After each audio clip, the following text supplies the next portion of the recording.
Disebabkan Nenek Birah tidak termakan hasutan, berulang kali bayangan wanita muda itu menjelma. Malah tatkala Patih Deman balik bermalam di rumah pun, jelmaan wanita muda itu tercegat di hadapan Nenek Birah sewaktu Patih Deman tengah nyenyak tidur. Tetapi Nenek Birah tetap berkeras tidak mempercayai hasutan bayangan wanita yang menjelma itu. Tetapi Nenek Birah tetap berkeras tidak mempercayai hasutan bayangan wanita yang menjelma itu, hinggakanlah Patih Deman terjatuh memanjat tangga untuk memaku dinding tatkala bertukar rumah. Tiba-tiba sahaja Tisah memarahi Nenek Birah. Berkeraslah dia menuduh Nenek Birah sengaja menolak tangga sampaikan Patih Deman jatuh tertumus ke tanah. Hairan jugalah Nenek Birah ni apabila dia dituduh sengaja mahu mencederakan suami sendiri hinggakan tergamak menolak tangga sewaktu Patih Deman memanjat. Memang Tisah nampak Nenek Birah yang menolak tangga berkenaan. Apabila dia menerpa datang, cepat-cepat Nenek Birah berlari meninggalkan tempat itu. Disebabkan terlalu geram, terus sahajalah Tisah menyerbu ke rumah Nenek Birah. Tidak percaya dia sekalipun Nenek Birah mengaku yang dia tidak pernah menjejakkan kaki melihat Patih Deman bertukang. Buat apalah aku nak aniaya Patih Deman? Marah benarlah Nenek Birah apabila diserbu oleh Tisah sedemikian. Sebab Kak Birah mahu sama-sama putih mata, ujar Tisah bercekap pinggang tidak mahu menerima alasan yang diberikan oleh madunya. Patih Deman tu balik ataupun tak balik ke rumah, aku tak heran lah. Jelas Nenek Birah tulus ikhlas kerana tidak berasa terkilan sekalipun suaminya tidak balik ke rumah. Habis tu, kenapa yang Kak Birah tolakkan tangga sampai Wak jatuh? Tisah semakin garang kerana tidak mahu mengalah. Aku tak buat apa-apa. Buat apa yang nak bising? Segera Patih Deman memujuk Tisah supaya tidak berkeras sangat mahu melawan Nenek Birah. Tetapi Tisah tidak berpuas hati. Dia menuduh Patih Deman sengaja mahu berdalih untuk melindungi Nenek Birah. Memang dia sendiri melihat Nenek Birah tercegat di kaki tangga sewaktu Patih Deman memanjat mahu memaku dinding rumah. Belum sempat Tisah melarang, Nenek Birah sudah pun menolak tangga berkenaan sampaikan Patih Deman terhumban ke tanah. Terkial-kial, Patih Deman bangun sambil menepis-nepis pasir yang melekat ke kaki seluar. Sekalipun Tisah menuduh Nenek Birah yang menolak tangga, memang Patih Deman tidak melihat sesiapa pun yang tercegat di kaki tangga berkenaan. Dia sekadar tidak dapat imbangkan badan dan menyebabkan tergelincir daripada tangga hinggakan terhumban ke tanah. Lagipun, tidak patut Tisah merungut marah kerana dia tidak cedera apa-apa pun. Wak tu sengaja nak lindungkan Kak Birah, gerutu Tisah tidak puas hati dengan keputusan suaminya yang menyebelahi Nenek Birah. Memang aku nampak Birah yang menolak tangga.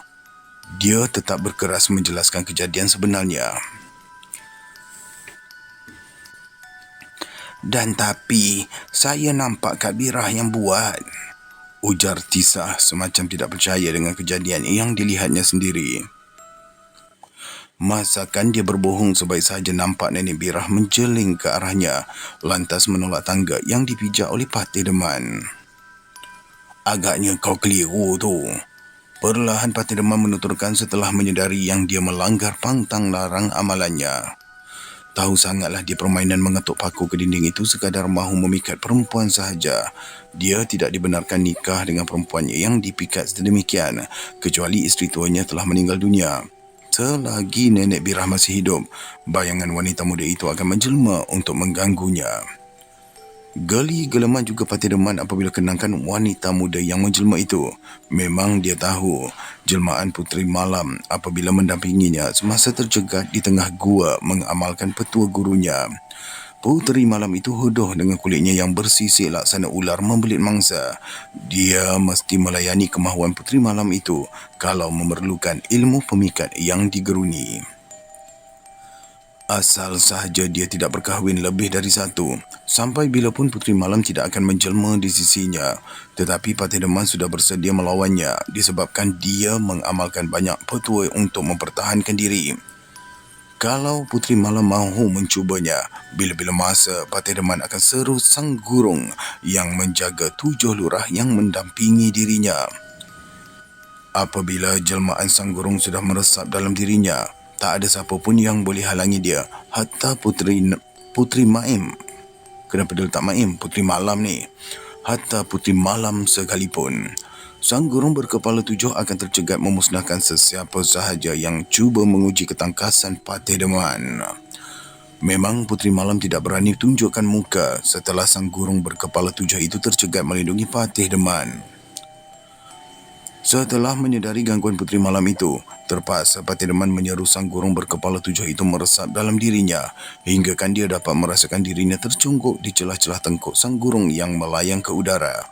Sebaik saja sampai di tengah padang yang luas tidak bertepi, mereka terserempak dengan Puteri Malam menunggu dengan mata bersinar memancarkan api. "Kau telah melanggar pantang, Deman," bentak Puteri Malam mencubit bibir. "Apa kau nak buat sekarang?" Sang gurung berkepala 7 bertempik hinggakan suaranya bergemuruh di udara. "Salah seorang isteri kau tu mesti dihapuskan," sahut Puteri Malam selamba dengan ejekan yang menyakitkan hati. "Kalau kau ganggu isteri Deman, aku akan hancurkan kau," tegas sang gurung memberikan amaran yang keras. "Kau jangan masuk campur urusan ini," marah juga Puteri Malam apabila diancam demikian. "Jangan kamu nak tunjuk kepala." Sang gurung berkepala 7 mengembuskan pancaran api hinggakan membakar keliling Puteri Malam. Terpaksa pula Puteri Malam melayang ke udara untuk mengelakkan diri dari terjahan api itu. Patih Deman sendiri melihat Puteri Malam termengah-mengah melarikan diri dengan dendam yang membara. Tetapi Patih Deman tidak bimbang apa-apa selagi sang gurung berkepala 7 itu melindungi dia. Hanya beberapa minggu selepas itu, Tisah pula terkejut apabila wanita muda itu menjelma di bilik tidur tatkala menunggu Patih Deman balik ke rumah. Berdebar juga hatinya apabila Puteri Malam memperkenalkan diri sebagai sahabat yang mahu membantunya. Mudah sangat dia mempengaruhi Tisah yang memang berdendam dengan Nenek Bira. Sebaik saja dituduh madunya itu mahu menganiaya dirinya. Sengaja Puteri Malam tunjukkan bisa santau yang mahu diberikan oleh Nenek Bira untuk membunuh Tisah. "Tapi kakak tak sampai hati nak buat pada adik," pujuk Puteri Malam sengaja menimbulkan syak wasangka di hati Tisah. "Dia bagi pada kakak suruh santau saya," menggertak bibir Tisah setelah diberitahu demikian. "Takkanlah kakak nak buat. Kakak kesiankan adik," sahut Puteri Malam menunjukkan botol berisi ulat bubuk kepada Tisah. "Simpanlah santau ni dan gunakanlah bila adik perlu," jelas Puteri Malam tersenyum setelah Tisah mempercayai desakan dia. "Boleh ke santau ni diubat?" Sengaja Tisah ingin tahu sekiranya masih boleh ditemui penawar. Tentulah dia tidak dapat menyembunyikan rahsia sekiranya Nenek Bira dapat mencari penawar santau berkenaan. "Semua penyakit ada penawar," beritahu Puteri Malam mengingatkan dia supaya berhati-hati. Tisah tidak beritahu apa-apa pada Patih Deman mengenai jelmaan Puteri Malam itu. Dia sendiri bangga setelah diberikan botol berisi ulat bubuk yang boleh terbang mencari mangsa. Asal sahaja diseru nama mangsa, nescaya ulat bubuk itu akan menuju ke sasaran. Sekaligus debu santau akan jatuh ke dalam makanan sebaik sahaja kepaknya dikembang kuncupkan. Memang sudah lama Tisah mengharapkan orang untuk membantu dia pisahkan Patih Deman daripada Nenek Bira. Dia tahu anak-anak Nenek Bira memang memusuhi dirinya disebabkan berkahwin dengan ayah mereka. Tentu anak-anak Nenek Bira dihasut supaya membenci dirinya. Sebab itulah dendam Tisah lama sangat bergejolak dalam hatinya. Kalau Puteri Malam tidak menjelma mengunjukkan ulat bubuk bersantau pun, memang Tisah akan usahakan juga. Hati siapa yang tidak terluka apabila suami sendiri menyelbelahi madu tatkala berbalah panjang. Tersinggung benar dia apabila Patih Deman sengaja mempertahankan Nenek Bira, sekalipun dia nampak madunya itu menolak tangga hinggakan suami mereka itu jatuh berguling di tanah. Tetapi Patih Deman sengaja berpura-pura tidak melihat Nenek Bira melakukannya. Sepatutnya Patih Deman menyebelahi dirinya kerana mahu menyelamatkan suami sendiri daripada dianiaya. Sebaik sahaja diberikan botol berisi ulat bubuk, tidak bertangguh, Tisah ikutkan petua yang ditunjukkan. Selepas diasap dengan kemenyan, dia terus lepaskan bubuk berkenaan dengan memerintah ke rumah Nenek Bira. Dia sendiri dapat bayangkan bagaimana bubuk itu melayang pantas mencari air minuman di rumah Nenek Bira. Memang Tisah seolah-olah nampak ular bubuk itu taburkan serbuk halus dari bawah kepaknya hinggakan dia sendiri tersentak. Tatkala ubat bubuk berkenaan balik semula ke dalam botol tidak sampai beberapa saat. 2 hari selepas itu, Tisah diberitahu mengenai Nenek Bira meninggal dunia akibat muntah darah yang berterusan. Puas Patih Deman cuba memulihkannya, tetapi dia tidak dapat menyelamatkan isterinya. Tergerak juga hatinya mahu menuduh Tisah. Tentu siapa pun tidak akan mempercayainya. Bila pula masanya Tisah mahu bubuhkan santau ke dalam minuman Nenek Bira, sedangkan isteri mudanya memang tidak pernah mengamalkan apa-apa. Lagipun, Tisah tidak pernah datang menjengah ke rumah Nenek Bira. Masakan santau boleh digunakan sekiranya mereka tidak berbaik-baik terlebih dahulu sebelum itu. Sekiranya bermusuhan terus, tentulah mangsanya boleh berhati-hati sampai bila pun Tisah tidak boleh gunakan santau. Selagi Nenek Bira sentiasa berhati-hati setiap kali berhadapan. Sebab itulah Patih Deman tidak syak apa-apa terhadap Tisah. Selepas kematian Nenek Bisa, kenapa Bisa pula? Bukan Bira tadi. Selepas kematian Nenek Bira, perasaan Patih Deman sentiasa tidak tenteram. Berturut-turut malam dia mimpikan Nenek Bira menuduhnya sengaja membiarkan Tisah menganiaya dia. Memang berdebar juga hati Patih Deman dengan tuduhan itu, sekalipun sekadar bertemu Nenek Bira di dalam mimpi. Mahu dituduh Tisah, tentu isteri mudanya itu tidak akan mengaku. Masakan dia sanggup mengaku melakukan perbuatan demikian. Tetapi dia percaya Tisah tidak melakukan itu. Tahu sangatlah dia mengenai Tisah yang tidak pernah mengamalkan apa-apa petua. Bagaimana Tisah mahu melakukan kalau tidak tahu apa-apa petua yang diamalkan? Bukan mudah mahu mengamalkan petua sekiranya tidak menempuh banyak dugaan. Setakat hafalkan Jampi Serapah sampai bila-bila pun tidak akan memberi kesan apa-apa. Sebab itulah Patih Deman terpaksa juga membakar kemenyan. Seru sang gurung berkepala 7 datang menjelma. Selagi tidak diseru sang gurung datang membantu, selama itu jugalah dia akan diganggu mimpi demikian. Biarlah sang gurung berkepala 7 itu buktikan siapa sebenarnya yang melakukan perbuatan menganiaya Nenek Bira. Sebaik sahaja diseru, tatkala tengah malam bulan mengambang penuh, memang Patih Deman sudah mengagak yang lembaga sang gurung berkepala 7 itu terlalu marah. Terkejut juga dengan keadaan sang gurung mendengus-dengus menghembuskan api marak yang menyala dari hidungnya. "Kau yang salah, Deman," gerutu sang gurung mencemik muka macam mengejeknya. "Kenapa pula aku yang salah?" keras suara Patih Deman membentak.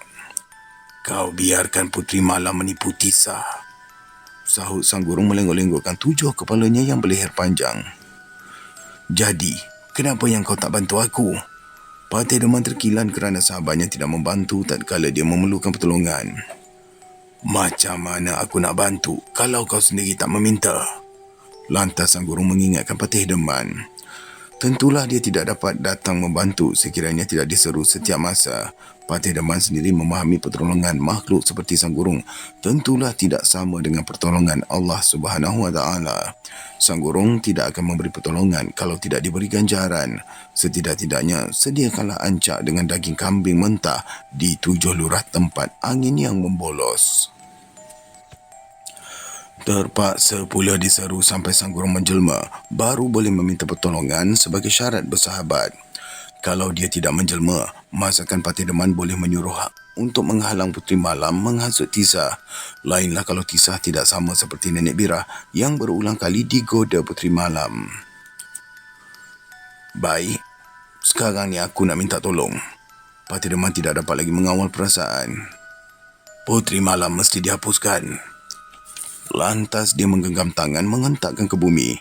Sekali imbas dia nampak sang gurung mengangguk terus menyerbu ke udara. Memang Patih Demam melihat sendiri lembaga sang gurung berkepala 7 itu menerkam ke arah Puteri Malam. Tangannya yang keras mencengkam tengkuk Puteri Malam lantas disiat-siat bagaikan mencari kain buruk tidak berguna. Jeritan halus Puteri Malam tenggelam dalam cengkaman sang gurung seolah-olah segala dendam Patih Demam sudah terbalas. Hingga santap subuh, baru Patih Demam melelapkan mata setelah sepanjang malam didampingi oleh sang gurung berkepala 7 itu. Belum pun sempat dia melelapkan mata, jirannya cemas memanggil dia dari tengah halaman. Sepanjang malam, jiran-jiran terpaksa berjaga di rumah isteri mudanya, Tisa, apabila tidak semena-mena memekik ketakutan diserbu lembaga berkepala 7. Aduh, apa pula lagi bala ni? Rungut Patih Demam yang terpaksa bermalam di rumah peninggalan Nenek Birah apabila mahu menyeru sang gurung. Tak tahulah awak. Tiba-tiba je Tisa menjerit. Dia nampak lembaga berkepala 7. Jelas jiran itu mendesak supaya Patih Demam segera balik ke rumah isteri mudanya. Syaitan, gerutu Patih Demam sewaktu melangkah turun meninggalkan rumah Nenek Birah. Memang dia sudah menduga yang Puteri Malam tentu menyerap isterinya Tisa sehingga sang gurung tidak dapat membezakan di antara satu sama lain. Tentu sang gurung bertindak terhadap sesiapa sahaja yang berdamping dengan Puteri Malam setelah dia sendiri yang meminta pertolongan. Ketika Patih Demam jejakkan kaki ke rumah Tisa, memang dilihatnya seluruh tubuh perempuan itu calal balar bagaikan dicakar kuku yang runcing. Hairan juga jiran-jiran dengan keadaan tubuh Tisa berubah seperti dicakar harimau ganas setelah terkejang kaku menjadi mayat. Mengeluh panjang Patih Demam dengan kejadian yang menimpa Tisa. Jauh di sudut hatinya, dia dapat mengagak memang Tisa yang menganiaya Nenek Birah. Tentu Tisa sudah dirasuk Puteri Malam sehingga kan sanggup menggunakan santau yang dipuja dari jauh untuk memusnahkan mangsa. Memang dia sendiri tidak dapat renggangkan diri dengan Puteri Malam selagi amalkan petua mengetuk paku ke dinding itu. Hentakan paku ke dinding itu memang meruntun perasaan siapa sahaja wanita yang dimakrifatkan terlekat di hatinya. Selagi paku itu tidak dapat dicabutkan dari dinding, selama itu juga perasaan wanita berkenaan terlekat tidak dapat melupakan dia. Sebab itulah Puteri Malam pantangkan dia berkahwin lebih dari satu sekiranya mengamalkan petua tersebut. Asal sahaja bulan mengambang, Puteri Malam akan menjelma meminta untuk dilayani.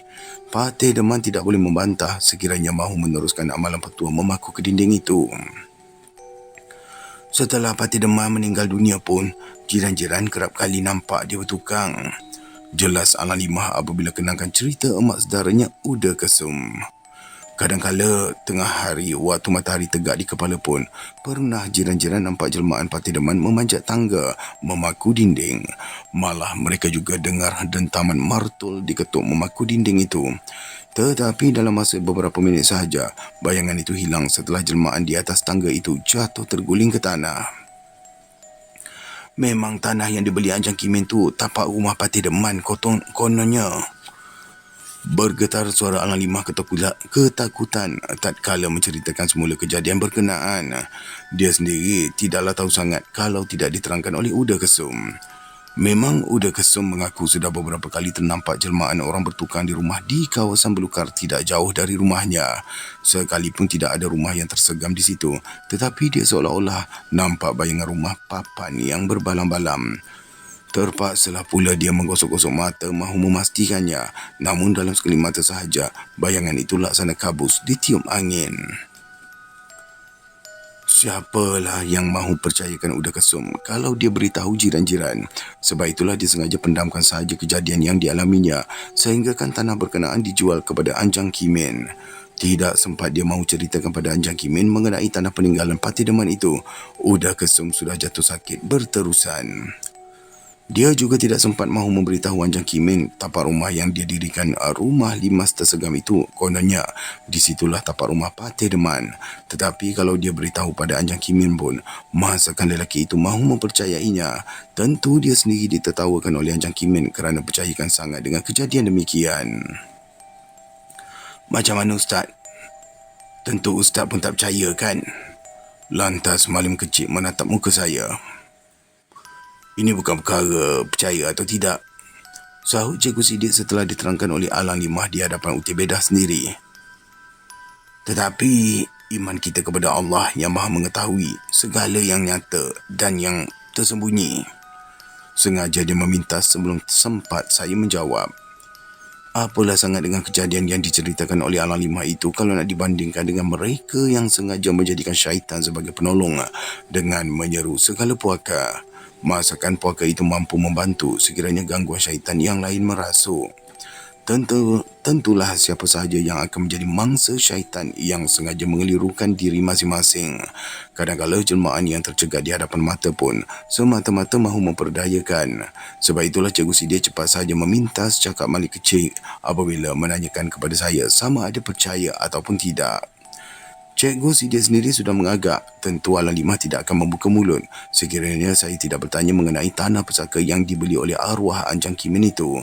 Tentulah ada sebab-sebab di sebalik pertanyaan saya mengenai tanah pusaka itu kepunyaan siapa, sebelum mendoakan Sairah yang terkejut apabila nampak lembaga Anjang Kimin yang bertukar rumah. Tahu sangatlah dia sepanjang hubungannya dengan sepupu saya, Mat Dah. Memang banyak pengalaman yang ditempuh. Beberapa kali dia mengikuti Mat Dah semasa sama-sama mengajar di kampung pedalaman tatkala perintah orang putih. Dia sendiri akan tertawakan siapa sahaja kalau terserempak bayangan lembaga di mana-mana. Apabila kenangkan kejadian ini, dia tersuluh kelawar yang bertebangan di celah atap kuartus sekolah. Memang Cikgu Sidik geli hati benar sekiranya orang terkejut terserempak lembaga di tengah malam. Lantas sahaja dia menuduh mereka yang terlalu takut. Tersuluhkan tunggul pun akan disangkanya hantu. Tetapi selepas dia sendiri melihat bayangan gadis tergantung di pokok medang tepi sungai berhampiran surau, keberah-berahan juga Cikgu Sidik. Tatkala jemaah lain sudah naik ke surau, dia masih lagi mengambil wuduk di tebing sungai, dan ketika inilah dia mendengar rintihan halus di sebelah hulu.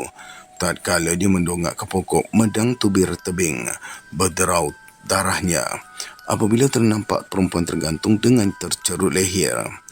Tidak bertangguh, dia lari ke kaki tangga surau sebelum sempat mengambil wuduk. Selesai jemaah dirikan solat maghrib pun, Cikgu Sidia masih lagi terkaku di tangga surau, tidak bergerak. Memang dia ingat apa yang berlaku, tetapi tubuhnya sahaja tidak boleh digerakkan, tidak bersebab. Selepas didoakan oleh Mak Dah, barulah dia dapat mengucap panjang. Malu benarlah dia apabila mengaku terkejut melihat perempuan yang tergantung di pokok medang.